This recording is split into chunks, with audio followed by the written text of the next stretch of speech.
गंगाई, अगं कशा पाहिजे हट्ट? ती काय लहान आहे का?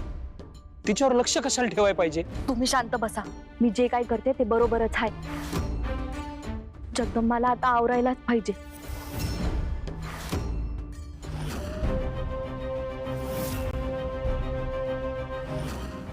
ओम नमः शिवाय. ओम नमः शिवाय. ओम नमः शिवाय.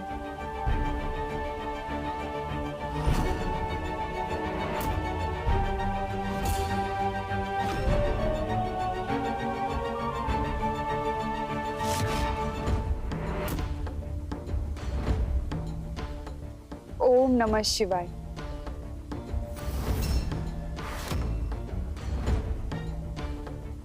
ओम नमः शिवाय. महादेव, मी इथे आलेलं आईला आवडत नाही. आईने याबद्दल काही विचारलं की मला तिच्याशी खोटं बोलावं लागतं. पण मी काय करू? इथे येऊन तुमची पूजा करण्याची ओढ मी रोखू शकत नाही.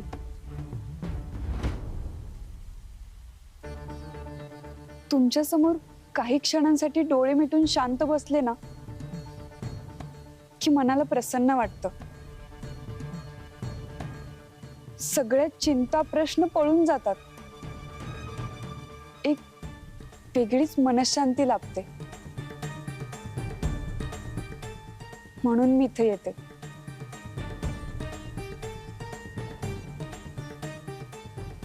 ओम नमः शिवाय.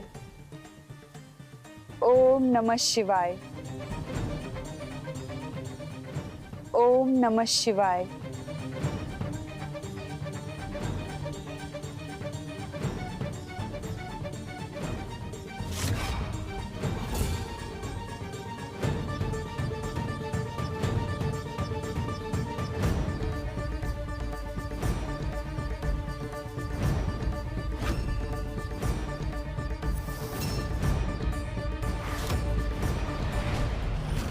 बघा, मी म्हणलं होतं ना, ही इथं महादेवांची पूजा करायला आली होती. आणि तुम्ही म्हणता तसं जाता जाता केलेली पूजा नाही ही. ही इथं मुद्दाम तेवढ्यासाठीच आली होती. पण हे पाय, तू लगेच तिच्याशी वाद घालायला जाऊ नको. मी बोलतो तिच्याशी, माझं ऐकल ती. नाही, ती काय आता लहान राहिलेली नाही, मोठी झाली आहे. आणि आपलं ऐकेना बी झाली आहे. तिचं लवकरात लवकर लगीन लावून देऊया, म्हणजे आपल्याला बी चिंता उरणार नाही. अगं गंगाई, थोडे दिवस थांब. नाही या, लय दिस वाट बघितली मी. आता तिच्यासाठी पोरगा बघाच. यदुबाबाची भविष्यवाणी खरी करायची नसेल तर तिचं लगीन लावून द्यायच पाहिजे. मला तुझं हे पटत नाही.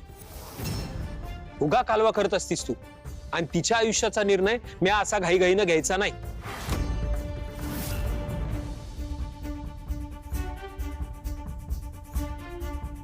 तुम्ही बी ऐकत नाही आणि लेक बी ऐकत नाही. पण काही बी झालं तरी मी तिच्या आयुष्याची परवड होऊ देणार नाही. तिच्या डोसक्यातून महादेवाचं खूळ मी माझ्या पद्धतीनं काढणार म्हणजे काढणारच. तुला एक गोष्ट सांगतो, ती ऐक. गोष्टी बिष्टी ऐकायला माझ्याकडे वेळ नाही आणि त्याची आवश्यकताही नाहीये. आहे. एकदा एका अरण्यामध्ये एक भला मोठा ढेरेदार बहरलेला असा एक वृक्ष होता. त्या वृक्षावर रंगी बेरंगी विविध प्रजातीचे पक्षी होते. त्यांची घरटी होती. आणि त्या पक्ष्यांच्या माद्या त्या घरट्यामध्ये रोज अंडी घालायच्या. आणि त्या अंड्यातून नवी पिल्ल जन्माला यायची. नवी पिढी असा त्यांचा वंश वाढायचा. सगळं गुण्या गोविंदाने चाललं होतं महिपती.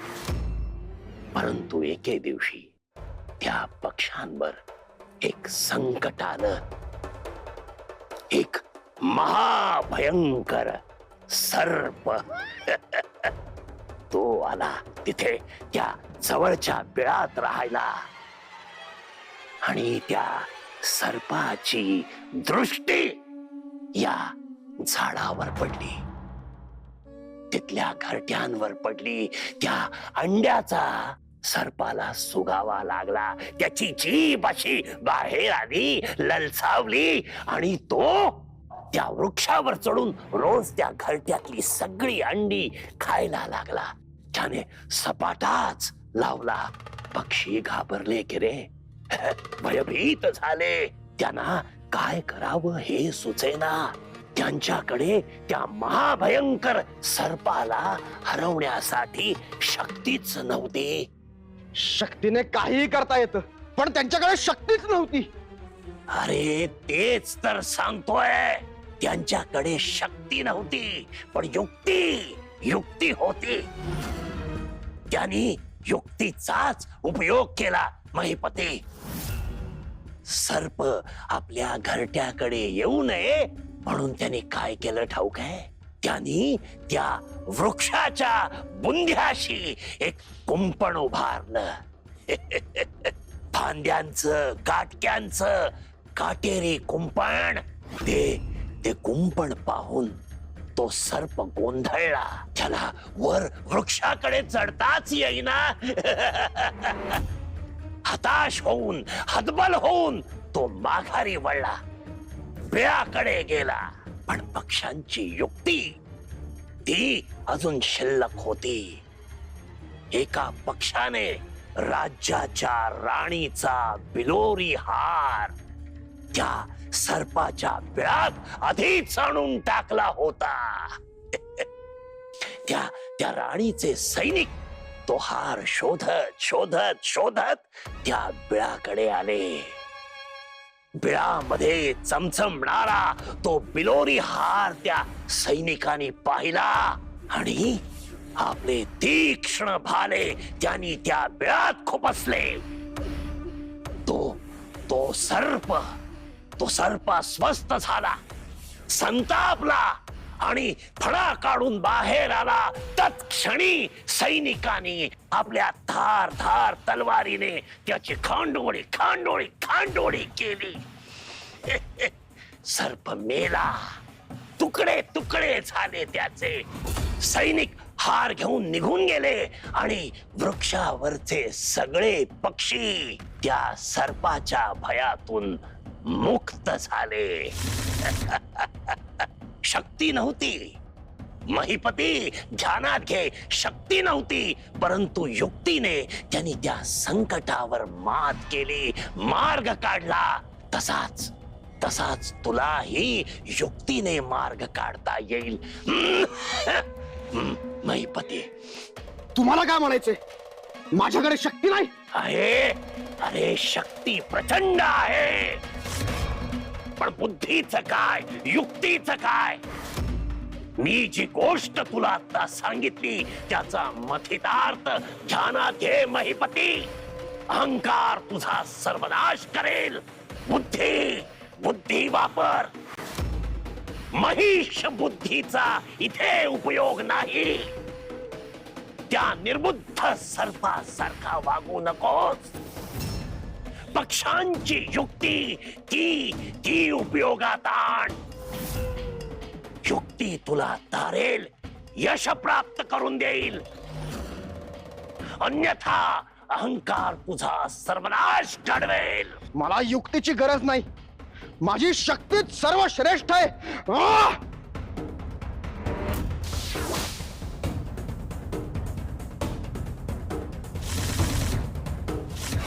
त्या जगदंबाला प्राप्त करण्यासाठी माझी शक्तीच पुरेशी आहे, युक्ती नाही. आता जगदंबाला अंकित केल्याशिवाय मी स्वस्थ बसणार नाही.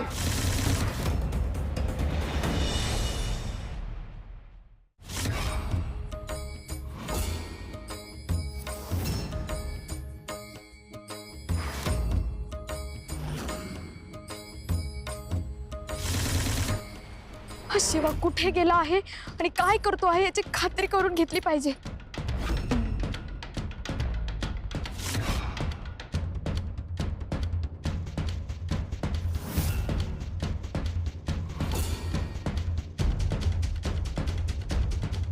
मनुबाई,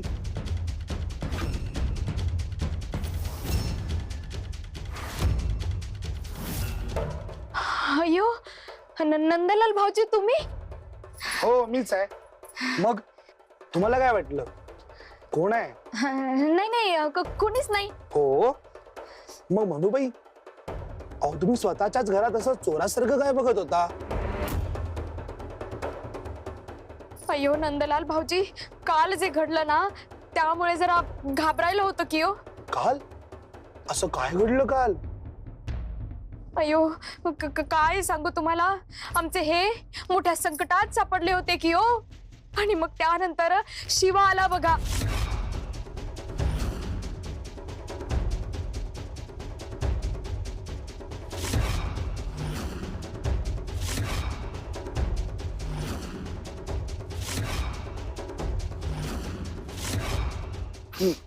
मनुबाई, अहो काळजी करू नका. माझ्याकडे ना यावरचा एक जालिम उपाय आहे.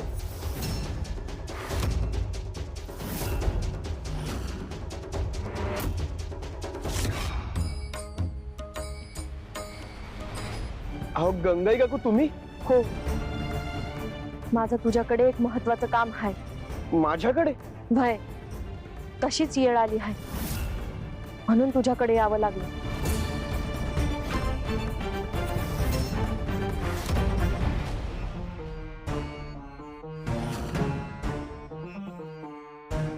अयो नंदलाल भाऊजी, सांगा की हो लवकर.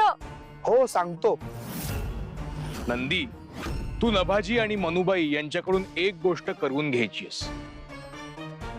ती योग्यरित्या घडली तर आपण आपल्या योजनेत आणखी एक पाऊल पुढे जाऊ. कोणती गोष्ट प्रभू? कुटीमध्ये जो गोंधळ घडला त्यामुळे मनुबाई आणि नभाजी दोघेही प्रचंड चक्रावलेले आहेत. अर्थातच, पण मग त्याचं काय प्रभू?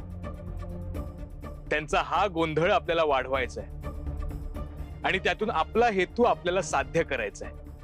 प्रभू, अहो पण नेमकी काय योजना आहे तुमच्या मनात? कुटीमध्ये जे घडलं त्यानंतर मनुबाईला असं वाटतंय की तिने शिवाचं म्हणजेच माझं भूत पाहिलं. हो, अहो खूप घाबरली आहे ती. तिचा हा संशय तिला पटवून द्यायचा आहे आणि तिला भूतबाधा होऊ नये म्हणून तिला एक उपायही सुचवायचा आहे. हो पण प्रभू, हा उपाय तुला मीच सुचवणार आहे ना. तो तू मनूपर्यंत नीट पोहोचव म्हणजे झालं. जशी आपली आज्ञा प्रभू. एका महत्वाच्या कामात तुझी मदत हवी आहे आणि ते काम जगदंबाच्या बाबतीतलं आहे. तुम्ही अगदी निसंकोचपणे सांगा, मी नेहमीच तुमच्या मदतीसाठी तयार आहे. आणि तुम्ही इथे कशाला आलात? मला बोलवलं असतं तर मी आलो असतो. हरकत नाही, सांगा. तुम्ही म्हणाल ती मदत करायला मी तयार आहे.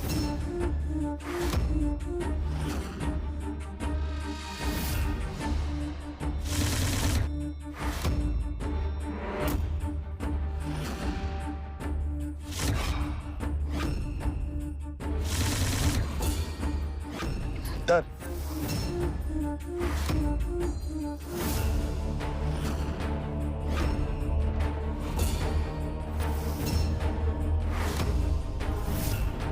फक्त तू जे सांगतोयस त्यावर मनुबाईचा विश्वास बसायला हवा आणि ती तयार व्हायला हवी. तिने महिपतीलाही हा उपाय करण्यासाठी तयार करायला हवं. जशी आपली आज्ञा प्रभू. मी तयार आहे काकू.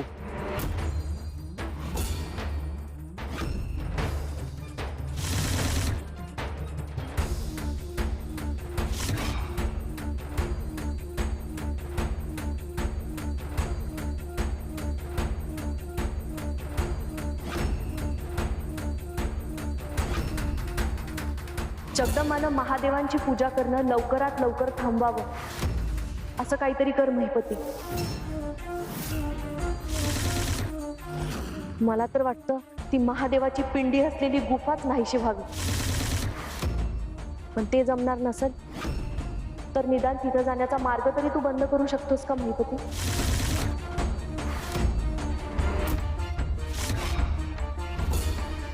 मी ह्यापेक्षाही वेगळं काहीतरी करेन. तुमच्या किंवा इतर कोणाच्याही कल्पनेच्या पलीकडचं असं काहीतरी.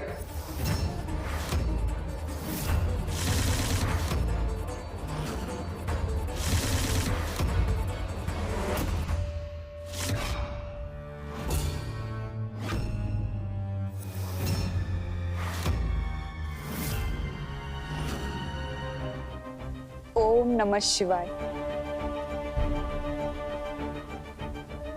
ओम नमः शिवाय. ओम नमः शिवाय.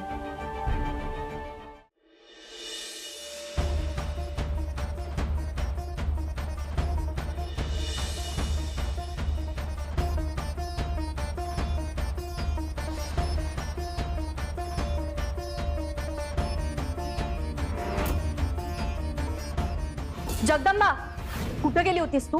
जवळच गेले होते. खरं बोल जगदंबा, मला खरं खरं उत्तर हवंय तुझ्याकडून.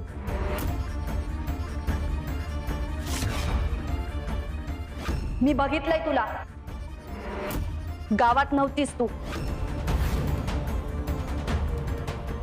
जगदंबानं महादेवांची पूजा करणं लवकरात लवकर थांबवावं असं काहीतरी कर महिपती.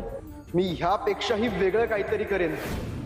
महिपती मदत करायला तयार झालाय, पण मी चुकीचं तर करत नाहीये ना? महादेवाचं वारं जर तिच्या आयुष्यात आलं तर सती सारखीच तिची ही परवड होणार हे निश्चित. नाही, लेकीच्या भल्यासाठीच करते मी. आणि किती बी टोकाचं असलं तरी हे पाऊल मला उचलावंच लागेल.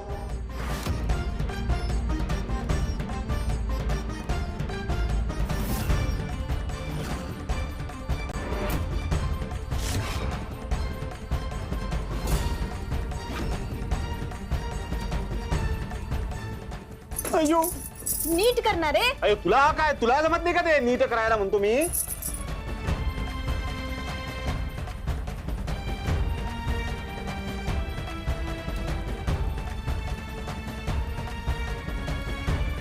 अगं जाईल की ग, जात. मग जा की रे, दिसत नाही का तुला म्हणते मी. अयो, डोळे बंद केल्यावर कसं दिसेल म्हणतो मी.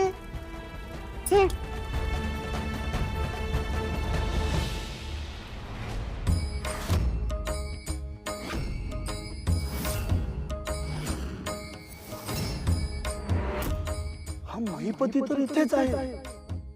हा आज काहीतरी विपरीत घडवणार आहे असं प्रभू म्हणाले होते. मग तरीही हा इथे कसा?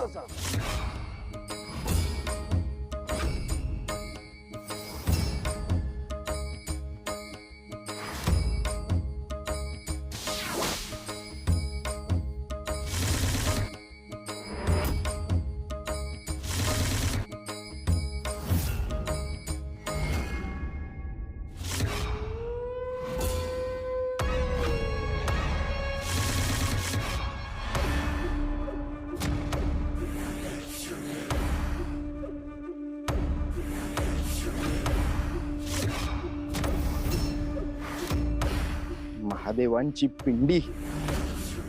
जगदंबा रोज इथेच पूजा करायला येत असते. जगदंबाच्या आईने स्वतः मला तिला इथे येण्यापासून रोखण्यासाठी सांगितलंय. आता मला बाकी कुठलाही विचार करायची गरज नाहीये. गंगाईचा माझ्यावरचा विश्वास आणखीन घट्ट व्हायला हवा असेल तर ही पिंडी मला उद्ध्वस्त करायलाच हवी.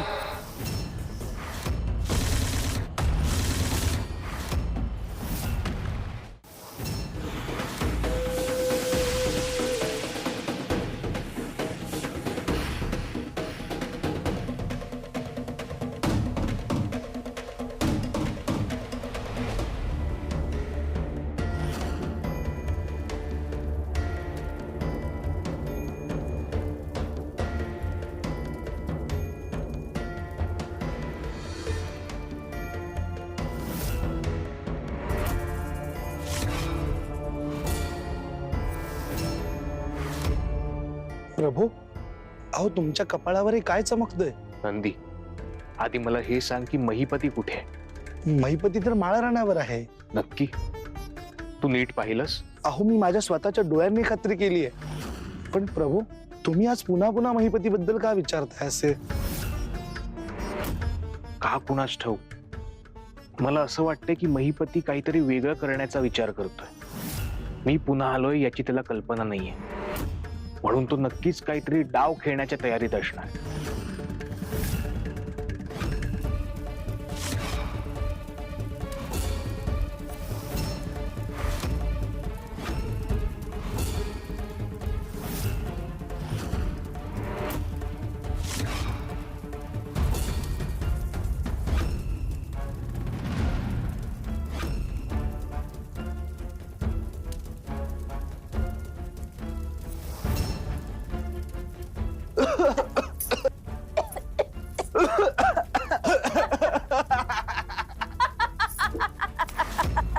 अयो अयो, काय होत आहे? अहो, ही सगळी त्या कुपीची कमाल आहे. महिपतीच्या मनात नक्की काय असेल? काय असेल त्याचा पुढचा डाव?